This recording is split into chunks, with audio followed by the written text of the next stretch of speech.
আমার একটা ব্যারাম আছে, কেউ যদি আমার ট্যুরে যাওয়ার কথা তাইলে আমি না করতাম পারি না। যেমন আজকে সকাল সকাল নিজের ঘুমটারে বালিশের সিপাত রাখা সুটবুট পয়রা গরিবের পদ্মা সেতুর উপরে আড়া শুরু করে দিয়েছে ট্যুরে যাওয়ার উদ্দেশ্যে। আজকে আমরা গন্তব্যস্থল কিশোরগঞ্জের নিকলিমিটা মইনে হেন জনের সময় কি কি পাইতারে করছি এটা দেখবেন আজকের ভিডিওতে। আমরা সাগর ভাই তাড়াতাড়ি চল, সবাই তাড়াতাড়ি আমরা লিখি বাজারও এতে আলাদা ভাই ঘুমে চুক্তি মালতে পারে না। এবারও আমার কাঁচা ঘুমটা ভাঙ্গা উঠতে আইছি, চুক্তি লাল হয়ে রয়েছে, চশমাটা ফেরালো নাইলে আশেপাশের মানুষ উল্টা পাল্টা ভাবতে পারে। এদিকে নবীনগরায় আমরা সলের নাস্তা করতে মায়া পড়ছি, কারণ পেট শান্তি তো দুনিয়া শান্তি। সলের নাস্তা ডাল রুটি হায়া আমরা রেডি হইতে থেকে রওনা দেওয়ার উদ্দেশ্যে। ট্যুরটা একদিনে রইলো, সবাই লোক মোটামুটি ফাঁসিপতি আছে, সবার ফাঁসিপতি গুছাই আমরা রওনা দিলাম। সকালবেলা আকাশটা ছিল মেঘলা, পরিবেশটা ছিল অসম্ভব সুন্দর। এই সুন্দর পরিবেশ দেখে লোকের সবটি একটা ব্রিজের মধ্যে দাঁড়াইছে। আসলে গন্তব্যস্থল পৌঁছানোর থেকে গন্তব্যস্থল যাওয়ার আগের রাস্তাটি কিন্তু অনেক সুন্দর, যদি আপনি ঠিকভাবে উপভোগ করতেন পারে। এদিকে আর জিরান যেত না, কারণ গন্তব্য হইছে বহু দূর, যার কারণে কুদ্দুর পরে আমরা আবার গাড়ি লেটান মারছি। এদিকে লোকের এক বড় ভাই বালা রাস্তার কথা কয়ে আমরা বাঙ্গা রাস্তা লইছে। এই রাস্তা দিকে দেহারা রেলেকেছে কাইজা কোনো দুঃখের কথা আপনারা কি কইয়া যতলা রাস্তা পার এই বাঙ্গা রাস্তা রে নাইছি। এই রাস্তাটা দিয়ে আর ব্যাক না যায়, এই বাঙ্গা রাস্তা দিয়ে গাড়ি চালাই যান বালা আমি মনে করি। লোকের এক বড় ভাই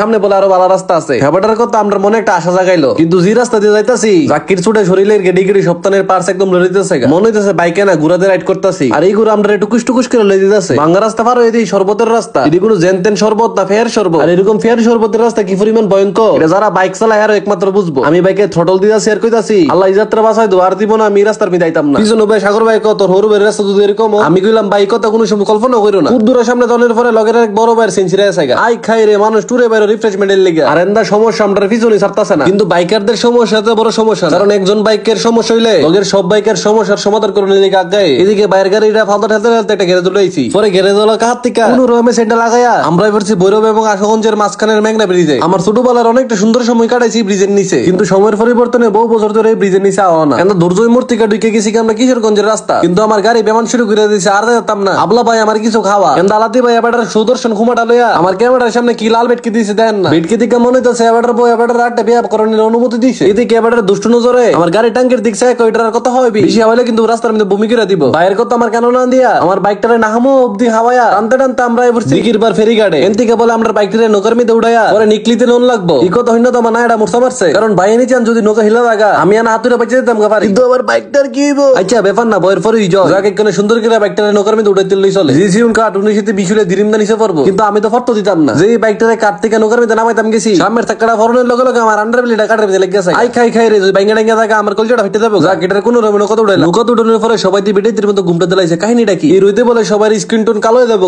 যার কারণে নিজের ত্বকের সুরক্ষার জন্য মাথার উপরে গামছা দিয়ে রাখছে। আমরা শত চেষ্টার পরে নৌকা দিয়ে পানির মধ্যে নন জিতেছে না, পরে সবাই মিলে নৌকার নিচে বাসান দেয়া 100 কইতাছে আরো জোরে হেইয়ো হইছে না ভাই হেইয়ো কথা আছে 10 এর লাঠি একের বুঝা। সবাই মিলে নৌকার যে পরিমাণ ঠেলা দিছে এই ঠেলা নৌকা না সামলাতে পারে পানির মধ্যে গেছে গা। নৌকার মধ্যে উঠার পরে যে রোদ গেছে গা, তার লগে লগে একটু একটু বাতাস শুরু হইছে। গরমটার পরে যখন এই ঠান্ডা আবহাওয়াটা ফিল করতেছি ওরে কি লাগতাছে রে। আমরা বাংলাদেশ হইছে নদী মাতৃক দেশ, এই দেশের আনাচে কানাচে নদ নদী হাওর বিল আছে। এই হাওর প্রায় 2 ঘন্টা নৌকা দিয়ে পাড়ি দিয়া আমরা নিকলির একটা ঘাট হয়ে ফসাইছি। আর এন্ডা লগে লগে শুরু হয়েছে ফুরি ফুরি বৃষ্টি। Wow nice weather. এই ওয়েদারের মধ্যে গোসল করলে কেমন লাগবে আপনারা কোন? ইকরে নৌকা থেকে নাইমা আমরা প্রথম কাম হইবে গোসল করা। গোসল করা বড় কথা না, নৌকাতে গাড়ি নামানি বড় কথা। 1920 যদি এই গাড়িটা একবার ফরতারে নিচে তাইলে আমার গাড়ি ফেকে ফরা পেকিত হয়ে যাবো, যার কারণে অনেক সাবধানতার সহকারে নিজের গাড়িটা নিজে নিচে নামাইতাছি। বাংলা নিজের গাড়ি নিজে ভাঙা মানুষ যদি একটু আসল কথা তাইলে আমার পিছন ফুরাইবো। নৌকা থেকে নাইমা বাইকটা টান দর পরে দিই বিলের মাঝখানে রাস্তা দিয়ে পুরো পানি নিচে ডুবে রইছে। আর এই পানি নিচে ডুবা রাস্তা দিয়ে আমরা গাড়ি চালানো শুরু করে দিছি। ব্যাপারটা একটু ভয়ঙ্কর হইলো, আমি কিন্তু সে এনজয় করতেছি। এদিকে আলাদি ভাই যাই পানির ভিতরে বয়ে গেছে গা, আমি